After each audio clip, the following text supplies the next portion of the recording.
किलिठा ते हुंती परित संसारी। बोलिए भगवान महावीर पावन चरित गुरुदेव जी। बंधु मन वच काय भव सागर को तरण में करो हमारी सहाय। जिन शासन जिन वाणी सदा जयवंत हो। श्रवण सदा अविचल मंगल हो। मुक्ति को प्राप्त श्रमण भगवान महावीर स्वामी उनकी परम पावन कल्याणी भागवती वाणी वाचक प्रमुख श्री इंदर भूति गौतमादि गणधर भगवंत योग प्रधानाचार्य परम पूज्य श्री सुधर्मा स्वामी जी महाराज उनकी परम पावन पाठ परंपरा वर्तमान आचार्य ध्यान योगी परम पूज्य श्री शिव मुनि जी महाराज एवं गुरुजन सबके पावन चरण सरोजों में मेरा अनंत अनंत बार वंदना नमस्कार। उपस्थित धर्म प्रेमी सज्जनों, माता तथा बहन, संबर तत्व में 5 संगतियां 3 गुप्तियां। चलना कैसे, बोलना कैसे, खाना कैसे, लेना देना रखना उठाना कैसे, और कोई चीज छोड़नी है तो इसको छोड़ना कैसे। कहते हैं किसी से रिश्ता तोड़ने लगे हैं ना, तो ऐसे ना तोड़ना कि दोबारा मिलो तो शर्मिंदा होना पड़े, हीन भावना आए। ऐसे छोड़ो ताकि दोबारा फिर हम मिलने योग रहे। क्योंकि परिस्थितियां सदा एक जैसी नहीं रहती। परिस्थितियों में विकृतियां आती हैं तभी रिश्तों में खटास आती है, कड़वाहट आती। फिर व्यक्ति सोचता है किनारा करो, और ऐसे समय में आवेश तो बहुत होता है, और उस आवेश में व्यक्ति सोचता है सब कुछ मैं गवार क्या कर दो, निकाल दो। ऐसे समय में रोकना आसान नहीं होता, लेकिन दूरदर्शिता इसी में है, समझदारी इसी में है कि अपने आप को संभाल के रखना। जब संभाल के रखते हैं ना तो कितनी बार बिगड़ने वाले काम भी क्या हो जाते हैं, बिगड़ने से बच जाते हैं।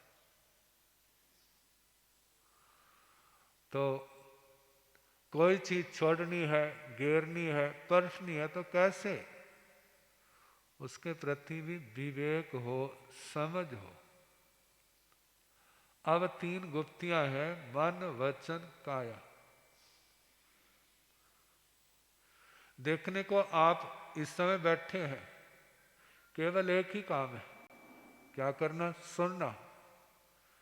लेकिन सुन तो वो रहा है जिसका ध्यान लगा हुआ सुनने में। जिसका ध्यान नहीं लगा वो क्या कर रहा है, खाली तो नहीं बैठा, कुछ ना कुछ जरूर सोच रहा है। क्या सोच रहा है, जैसे ना कोई बहुत देर बाद मिलते हैं, अगले दिन जब उठते हैं ना, कहते हैं हम 1 बजे तक बातें करते रहे। कितने बजे तक? तो किसी ने पूछा क्या आप बता सकते हैं क्या बातें करते रहे? 1 बजे तक बातें करते रहे, क्या बातें करते रहे? अभी पता चल जाएगा वो बातें कैसी थी। यदि तो सामान्य बातें होंगी तो उनको बताने में कोई झिझक नहीं होगी, और यदि वो बातें ठीक नहीं है तो फिर तो चेहरा उड़ जाएगा उसका। अब क्या बताएं, या तो उसको झूठ बोलना पड़ेगा। कहा जैसे उन बातों की ओर ध्यान देते हैं, शरीर की क्रियाओं की ओर ध्यान देना आसान है, वो ध्यान में आ जाती है। लेकिन जवान से जो कहा गया है वो भी हर किसी के ध्यान में नहीं आता। कितने बोल जाते हैं लेकिन बाद में याद भी नहीं रहता क्या बोला था। मन की दुनिया तो और भी सूक्ष्म है, उस ओर पहुंचना गहराई तक और भी कठिन है। जो कहते हैं ना ध्यान लगाओ, ध्यान से देखो, तो मन को देखने के लिए ध्यान की जरूरत है। क्योंकि शरीर तो सबसे ज्यादा स्थूल है, और जवान एक और शरीर हो, एक और जवान हो, कितना अंतर है। शरीर का तो वेट 50, 60, 70, 80, 90, 100, 110 भी तो हो सकता है, 120, 125, 150 वाले भी, 200 वाले भी भाग में बैठे हुए हैं। लेकिन जवान का कितना बोझ होता है। जवान तो बिल्कुल छोटी सी है और शरीर कितना स्थूल है। आप देखो शरीर को रोकने में जोर लगता है या इस जवान को रोकने में जोर लगता है। कितने कह देते हैं मारने वाले के हाथ पकड़ सकते हैं लेकिन उसकी जवान नहीं पकड़ सकते। जवान छोटी सी अंदर बैठी है, लेकिन मन कितना सूक्ष्म है।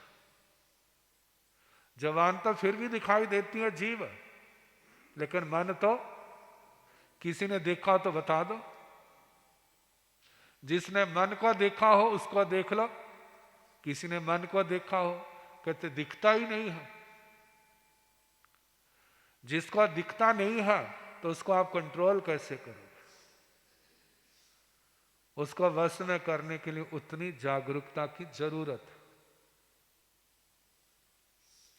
जब कभी आप खाली बैठे होते हैं तो उस समय सोच रहे होते हैं, उस सोचने में मन का बड़ा हाथ होता है।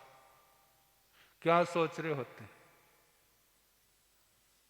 विचारो।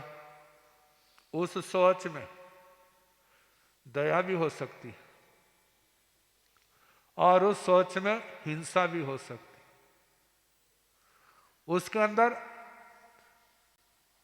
सत्य भी हो सकता है और उसके अंदर झूठ भी हो सकता है। तो 2 पाप बताए हैं। उस सोच के अंदर 18 के 18 पाप भी हो सकते हैं और 18 के 18 पापों का त्याग भी हो सकता है। आत्मार्थी जीव के लिए कौन सा पक्ष अच्छा है? संसारी व्यक्ति के लिए तो उसका तो खिचड़ी वाला हाल है। कभी धर्म कर लेते हैं और कभी पाप भी होता है। कहते क्या करें, करना ही पड़ता है, ना करे तो दुनिया नहीं चलती, वो जीने नहीं देंगे। वहां तो मिला जुला रूप है। लेकिन जो आत्मार्थी जीव है, जिसने सिद्ध गति का लक्ष्य रखा है, जिसने जे भावना भाई है मैंने संसार को तरना है, सारे कर्मों को काटना है, इस दलदल से बाहर निकलना है, अब उसके लिए तो निष्पाप होना सबसे ज्यादा जरूरी है। वो 1 मिनट में निष्पाप हो जाएगा ऐसा तो नहीं कहा जा सकता, जन्म लग जाएंगे। एक ने कहा था आप करोड़ वर्ष की साधना के बाद यदि आपको 1 मिनट मन आपका स्थिर हो जाता है ना, तो समझना मेरे करोड़ वर्ष सफल हो गए। जो काम अनादिकाल से नहीं हुआ था, अब प्रकाश की किरण दिखने लग पड़ी है। कहा इसको वश करने के लिए बड़े आत्म बल की जरूरत है, ज्ञान की जरूरत, समझ की जरूरत, लगन की जरूरत है,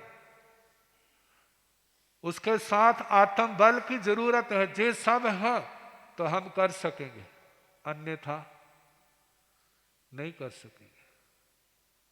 हम छोटे थे, स्कूल में पढ़ते थे, तो अध्यापकों ने एक कथा सुनाई थी। कहने लगे एक दुकानदार दुकान पर काम कर रहा था। एक सन्यासी आया,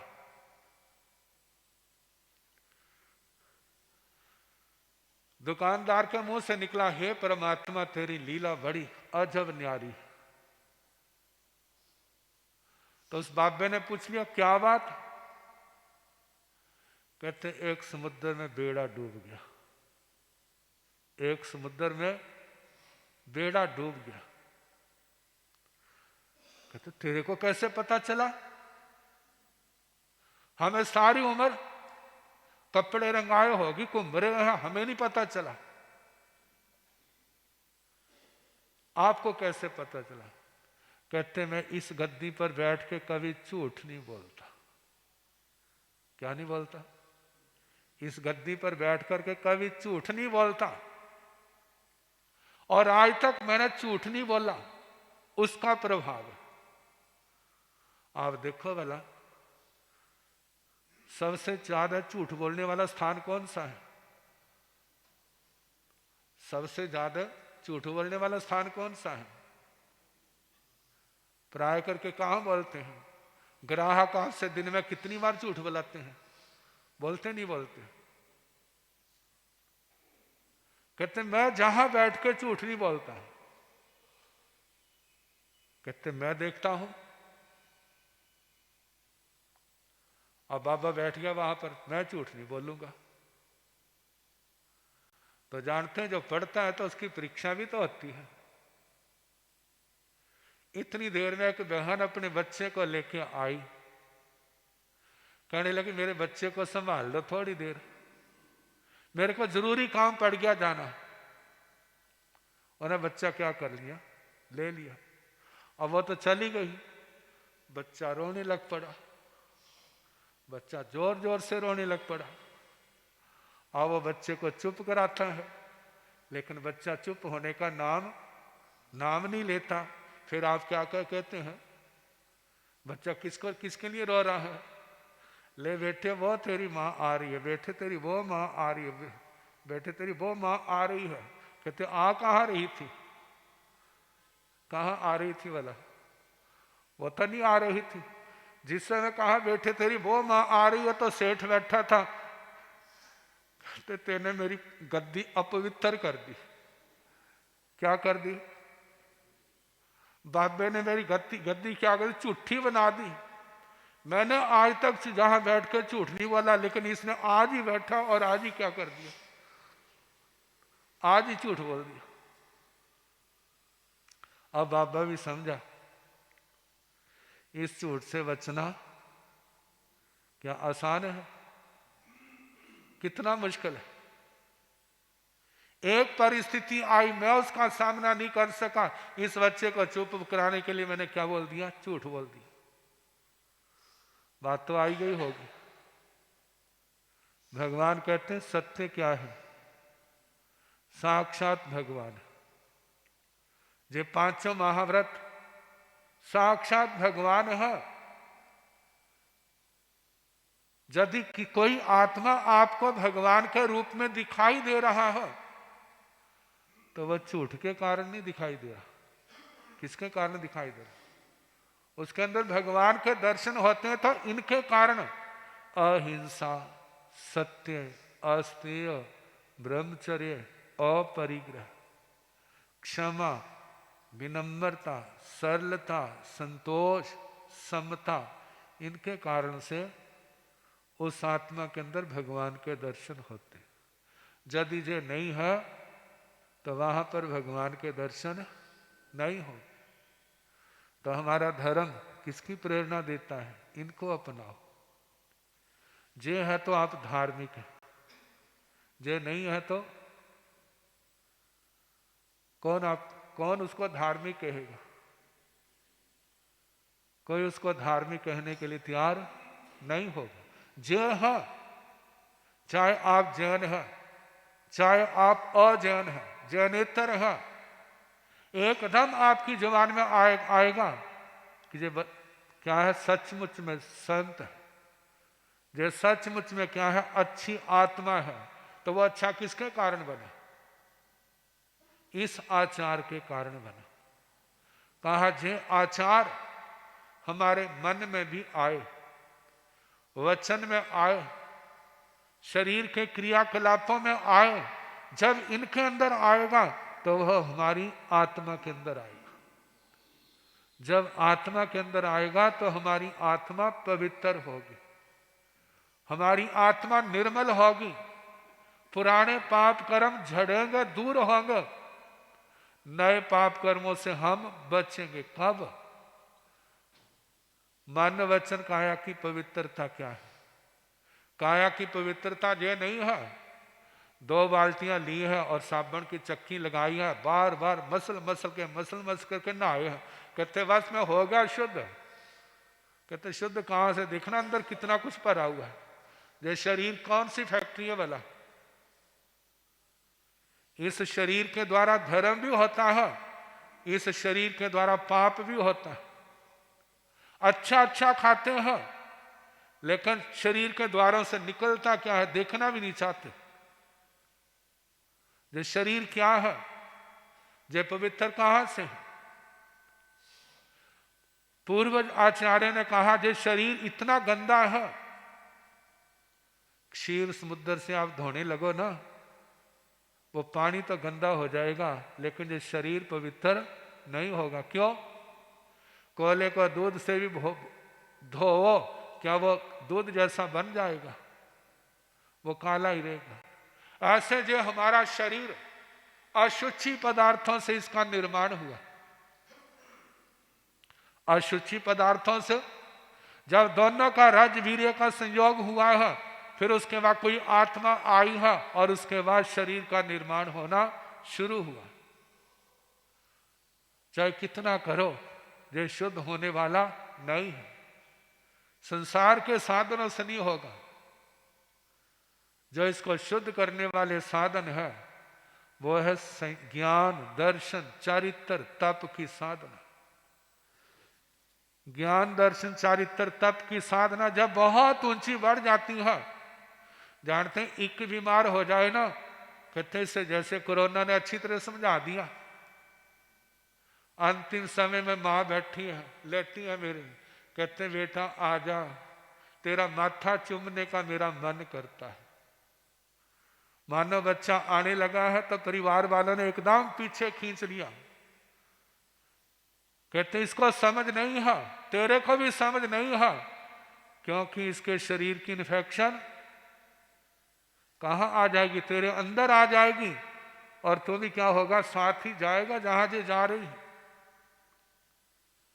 कहा देखो संसार में कैसे इन्फेक्शन फैलती है शरीर के माध्यम से, लेकिन जिन्होंने घोर तप संयम की आराधना की है, उस संयम तप की आराधना से आत्मा के अंदर ऐसी शक्तियां आ जाती हैं शरीर के अंदर, कोई कितना भी असाध्य रोगी क्यों ना हो, केवल हाथ का स्पर्श लगा है और वो क्या हो गया?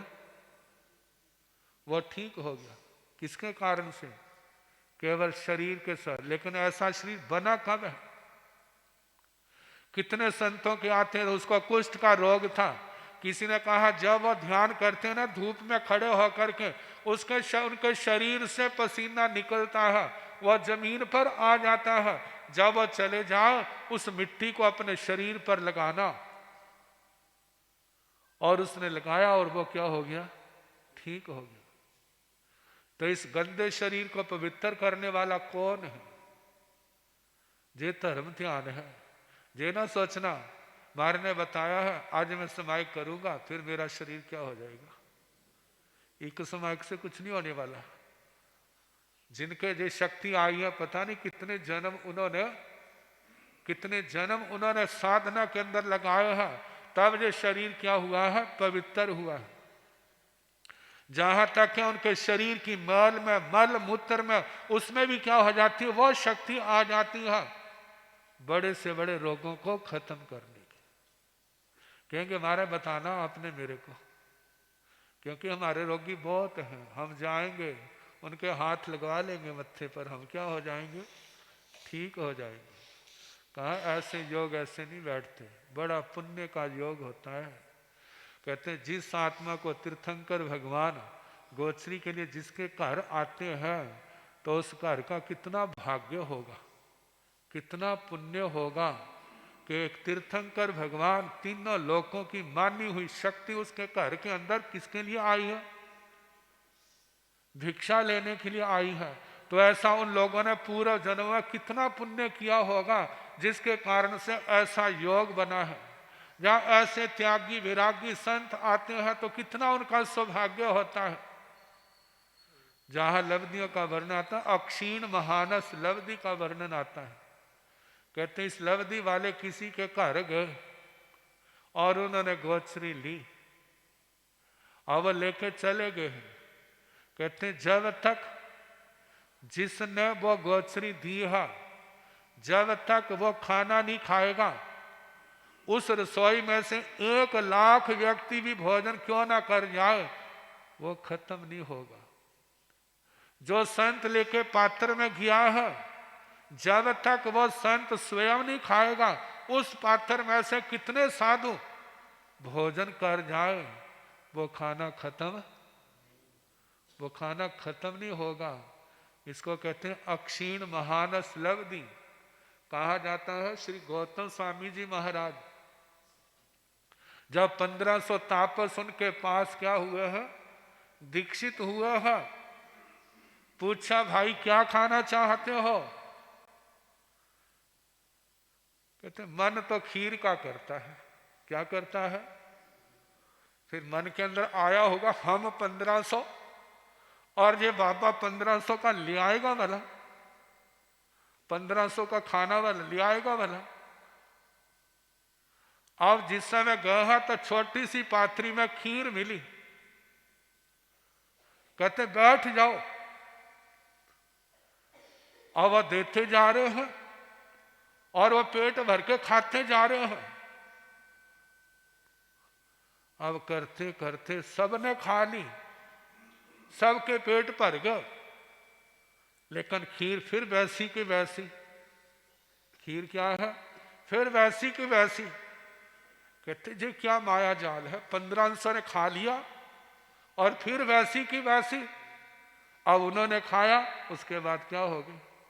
फिर वो सोचने लगे हम महाभारत के अंदर सुनते थे कि युधिष्ठिर ने एक पात्र लिया था साधना करके और उसके अंदर ऐसी शक्ति थी कि जब तक क्योंकि रोटी बनाने वाली द्रौपदी, जब तक द्रौपदी भोजन नहीं करती थी उसके अंदर बनाया हुआ भोजन खाली नहीं होता था। कहते इस बाबा के पास तो आज हमने साक्षात जे देखा, जे क्या अक्षीण महानस लब्धि। कितनी साधना थी, कितनी हम जिसकी कल्पना भी नहीं कर सकते। बात मन गुप्ती की चलनी है, कल फिर देखेंगे। उठ जाग